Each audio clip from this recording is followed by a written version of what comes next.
Mary Kay Cabot covers the Browns for the Cleveland Plain Dealer. What do you expect in Hard Knocks, Mary Kay? Well, the first thing, I think we'll see a lot of Baker Mayfield, Tyrod Taylor. There's a lot of drama and intrigue surrounding those guys. We may even take a peek inside the Club QB RV that Baker has had to provide. So I think that's one storyline. Then we've got the Josh Gordon saga going on, so I'm curious to see how they handle all of that. And there's been plenty of other stuff going on, too, like Corey Coleman getting traded just within the last 2 days. So I think it will be a compelling show. The one thing I was curious about when you said Baker Mayfield, doesn't he have his own film crew? And is he going to contribute to Hard Knocks when he would want to keep that kind of content for his own camera crew?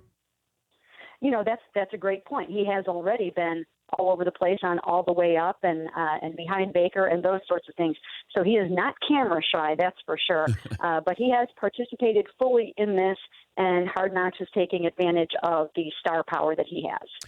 Keep reading quotes, and quotes that say Baker Mayfield is playing great in practice, which I don't know what that means. But then you also get quotes that are attributed to Hugh Jackson saying, Tyrod Taylor is my quarterback. That ends the discussion. Is there any way Baker Mayfield can win this, John?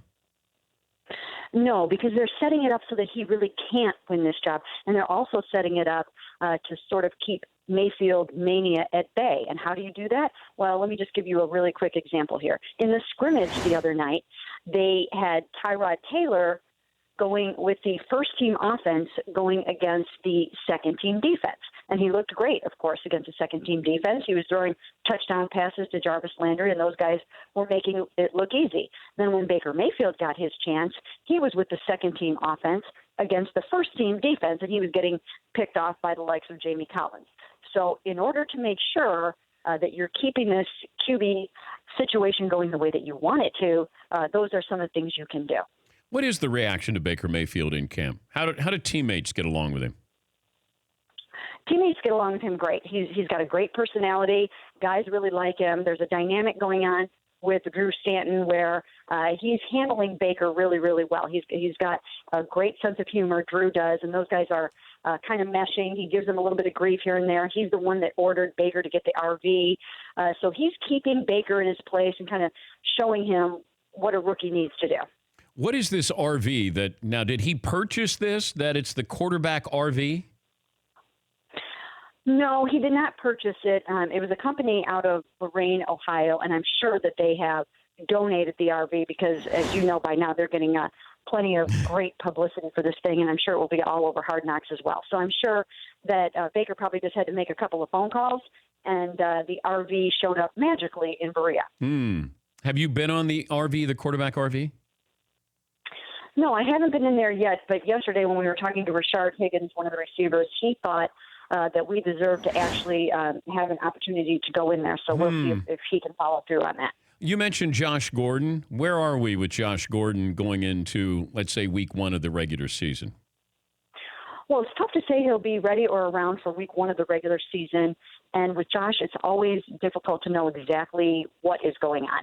But the best I can tell, it's just always been a tough thing to try to cover. But he's in Gainesville, Florida right now. My guess is that he is working with the same counselors that he worked with when he spent 90 days in inpatient rehab last summer and fall.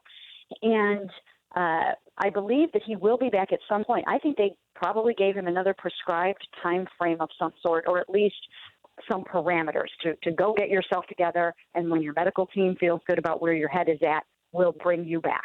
So when that is, it's in the hands of the medical team.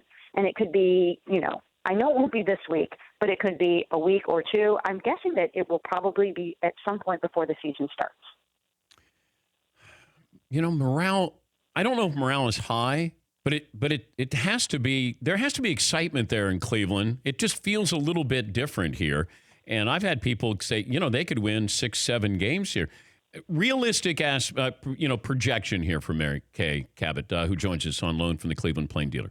What would be realistic for this year's Cleveland Browns? It seems like a huge leap to go from 0 to 6 or 7, but I actually could see it happening based in part on the fact that so many of last year's woes had to do with turning the ball over and not taking it away. Deshaun Kaiser turned the ball over at an alarming rate, and they the defensive guys just weren't getting takeaways. So they finished with a minus 28 in the turnover differential, which was way, way, way below anybody else. If you just start winning the takeaway battle in a game, you're going to win some games because they do have talent on this football team and significantly more talent than last year. So I think 6 or 7 is actually realistic. All right. Thanks for joining us as always. Have fun today, and we appreciate your time. Thanks for having me. That's Mary Kay Cabot. She's always in a good mood. Probably because the Cleveland Browns, the gift that keeps on giving, whether they're good or not, there's always stuff to write about. Cleveland Plain Dealer. For more Dan Patrick Show, tune to Audience Channel 239 on DirecTV or download the Dan Patrick Show app.